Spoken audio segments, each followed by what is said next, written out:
It was just really dark times. I was talking to one of my best friends the other night, and I was like, girl, I didn't think that I would live to have memories.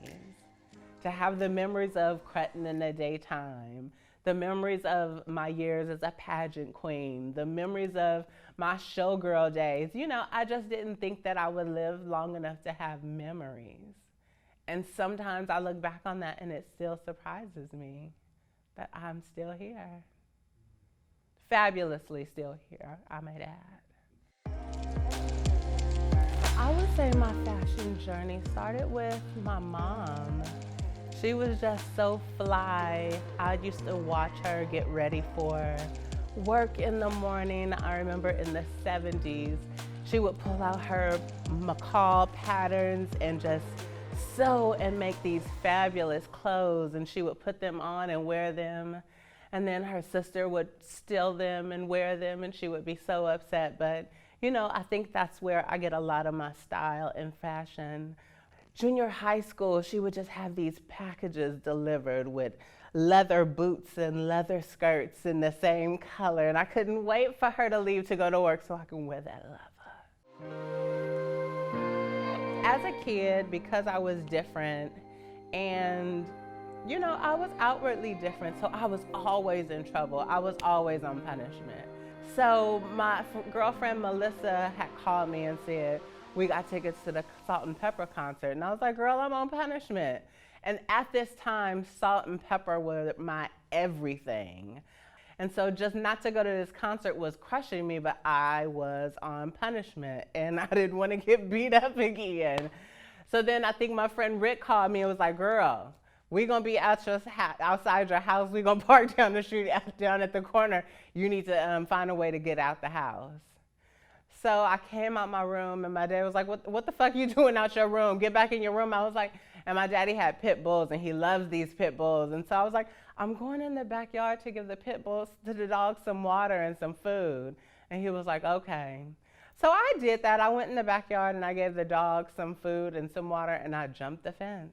Not only did we go to the Salt N Pepa concert, after the concert was over, we were driving around looking for them. Where could they be? Where could they be? And we spotted them at Denny's. And from there, everything just took off. I think I didn't go home for weeks. And I had to call my mother and was like, I'm okay. And I hung up the phone because I didn't want to hear no shit and I didn't want them to tell me to come home. But I was gone for weeks. But eventually I did go back home, but that was a moment in time that I will never forget. I still have the pictures to prove and show for it. It was just an amazing time. So, you know, I was young, I had left home, and I was on the streets of Oakland. And I was hanging out with these fabulous women that I had become friends with. And, you know, the girls would just meet up at night. The stroll, the track, it wasn't just about sex work.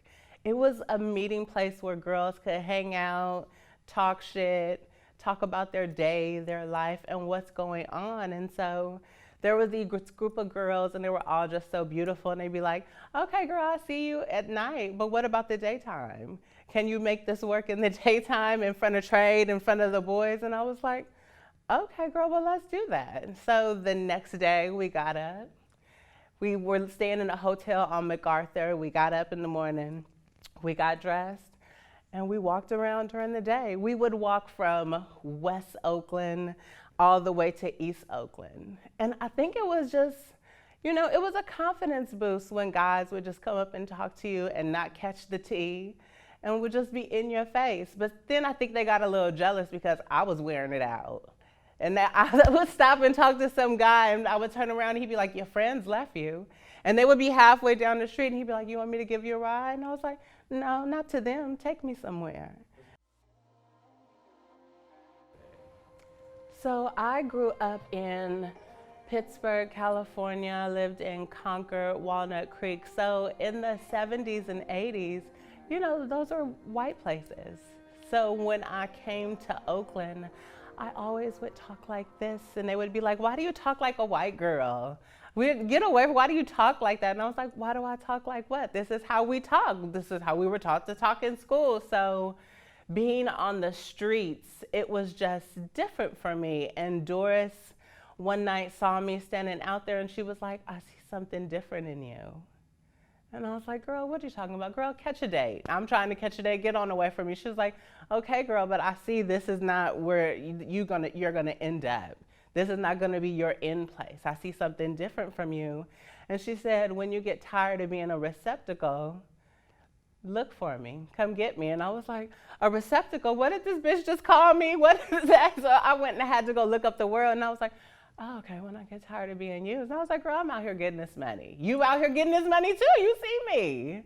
But there was something about her elegance and her grace that I looked up to her. And so I went and found her. She was 6 foot something, but a glamazon, a drop dead gorgeous glamazon. And she was like, you can stay with me, but you're not gonna lay up and sleep and have trade all day.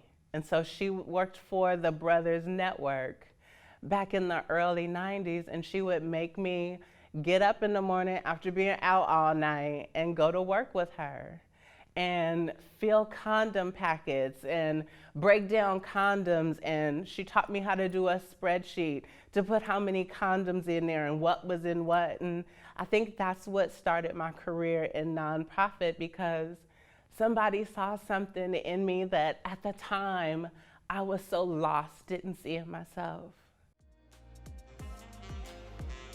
So I remember talking to Aria when she would come back from these meetings and they were saying that trans people have never lived and thrived and loved in the Tenderloin. And I just knew that not to be true.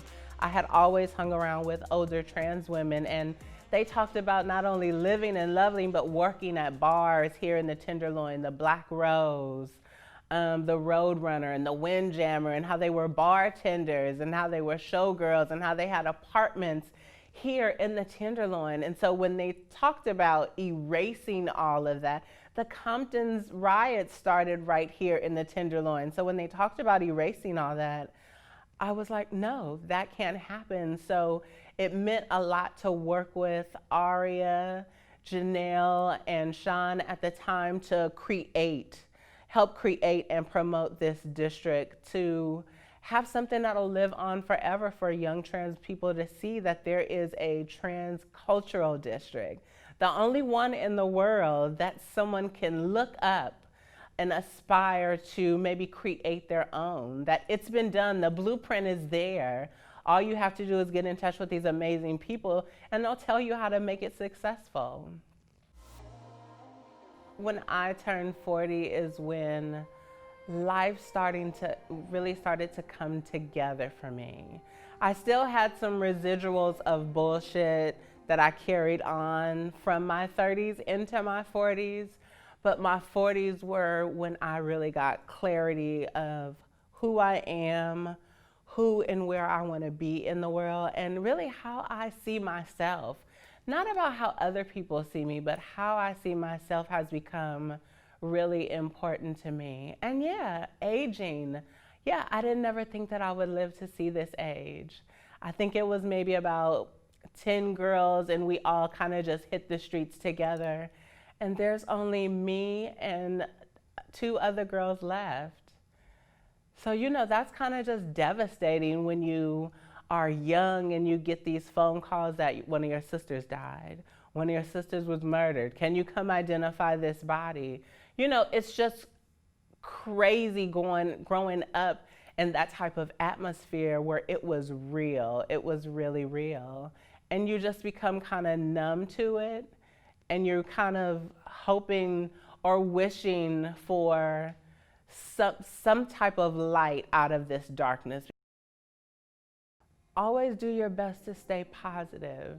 Hang out with positive, supportive, and loving people. And if it's not your birth family, create a new family to cradle you in love and support, because you'll need this out here in the world, because the world is crazy and ruthless and will try to take you down at every turn if you let it.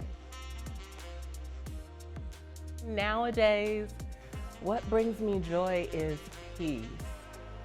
Being able to sit with myself and not need a man around, not need a bunch of people around me. Being able to sit with myself and love the company of me.